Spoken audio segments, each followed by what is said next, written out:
ابو حمزه، انت عامل حلقه على السوشيال ميديا والناس قلقانه، وناس بتكتب في الكومنتات اللحمه دي عايزين نعرف هي عامله ازاي، وانت لازم تطمنا كلنا. انا بنزل لي رقابه يا باشا، بنزل لي رقابه وصحه وبتكشف، يعني بينزل لي بلاغ كذا واتنين وبيبصوا وبيشوفوا، والحمد لله رب العالمين. بتجي لي ناس من كتر البنات زي ما انتم شايفين كده، مش عشان 150 جنيه هتخض.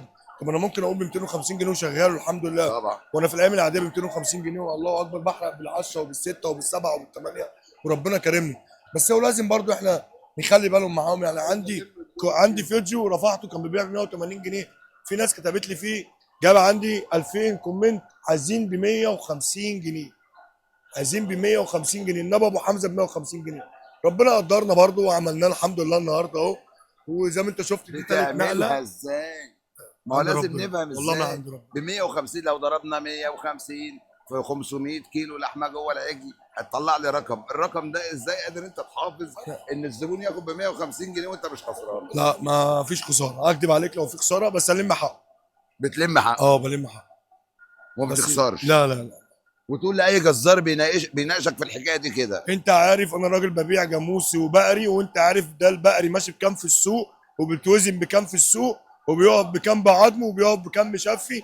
سيبنا بقى احنا، انا راجل ولا بقول لك انت راجل بجيب لك عجل، ولا بقول لك ابو 400 اهو ولا الكلام ده. انا راجل بجيب اللحمه الكبيره سنه اللي بتقعد ساعه ساعه وربع على النار، والحمد لله رب العالمين الناس بسطاها واحنا هنا في السعر وشغال. ما انا ولحمه ممكن، سليمه. واللحمه سليم مختلف في المذبح، ومعايا جوابات ومعايا كل حاجه، والحمد لله رب العالمين وماشي سليم. وبتنزل لي صحه وبينزل لي تأمين، وناس محترمه بيجي يكشفوا وكل حاجه وزي الفل. والختم ده ما بيتقلدش. لا ده ختم دوله. لا ما يتقلدش. ما انا ينفعش، مش هنزل جريمه. على النت. لا دي جريمه كمان. اصل برضو انت عندك الفيس ده في رقابه بتفتش عليه. طبعا. إيه، لو في حاجه غلط هينزلوا في ثانيه، مش هفضل موجود. والراجل اللي بيقول الحق صوته عالي. لا ايوه طبعا صوتي عالي، وبفتح لايفات وبنزل على النت وبعمل كل حاجه. وعندي ناس مهمه، يعني امبارح في واحد تقيل اهو بمودي له في المهندسين يعني. من غير بقى ذكر اه بس اسماء. غير ب اسمها. 150 جنيه. لا اديت له امبارح ب 200 جنيه. لا انا النهارده ببيع 100. اه النهارده 150. ببيع 150 والناس جنيه بتجيلك من بعيد بقى. وببيع ال 5 كيلو كفته ب 400 جنيه. اه ب 400 جنيه. اه 5 كيلو كفته النهارده يا ببيعها ب عم 400 فكر في جنيه اللي بتقوله اه لنا. والله العظيم. فكر طب شويه. اه والله دعواتك ياما بقى، دي عندي بالدنيا. دعوات الحاجه. دعوات الحاج، اه الحمد بتبيع لله. كده اه وربنا مرضيك الحمد لله. وبتكسب الحمد لله والناس بتفرح. اهو. أي. بتيجي الناس بتيجي منين؟ اسكندريه والله، من طنطا ومن المنصوره ونجيله من كل الدنيا. وانت جربت اللحمه؟ جميله زي الفل. جميله وزي زي العسل. وطعمها انت عارفه بقى طول عمرك كل يوم بتجيبي باخد لحمه. منه، كل يوم باخد والله.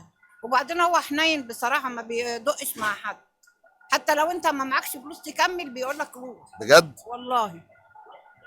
ابو حمزه التحناي. الحمد لله. بس الحنيه دي على الفيسبوك عامله مشاكل، والناس كل ايوه شويه ايوه تقول عامله لك. مشاكل وعامله ناس جزارين داخله تحارب جامد. وعايز اقول لهم انا مش انا بنزل لكم يعني بقى، يعني بالشعبي.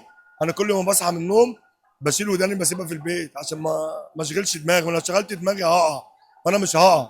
انا معايا ربنا وان شاء الله باذن الله. ده في كمان مفاجآت جايه عشان رمضان. انا عامل مسلسل 30 حلقه، واول مره اقوله قدام استاذ محمد. في رمضان عامل 30 حلقه باذن الله. كل يوم واحد هيفوز، وهيفوز خير ربنا كله باذن الله. وهيكسب. وهيكسب. وهديله حل بسيط جدا، واللي لو كسب هينزل هياخد شنط مش شنطه واحده. دي حاجه الوجه اللي احنا عاملينها 30 حلقه ابو حمزه بينقل عليها من الاستاذ محمد. باذن الله كل يوم بعد الفطار هنزل السؤال، هيحله، هيجي تاني يوم يستلمها، ونقول له كل سنه وانت طيب ان شاء الله. ابو حمزه بيفرح الغلابه ب 150 جنيه، والعهده مش عليا. انا بكرر تاني، العهده على الدوله تيجي تتاكد، او على جزار يجي يناقش. اما انا بالنسبه لي راي الناس في اللحمه وطعمها وسعرها انا ماليش علاقه بيه. مذيع الحاره النهارده بيقول لابو حمزه كتر خيرك انك عارف تخلي الناس تفرح بحته لحمه بسعر على قد الايد. بشكرك يا ابو حمزه. الله يخليك يا استاذ. اشكرك يا الله حبيبي. يخليك.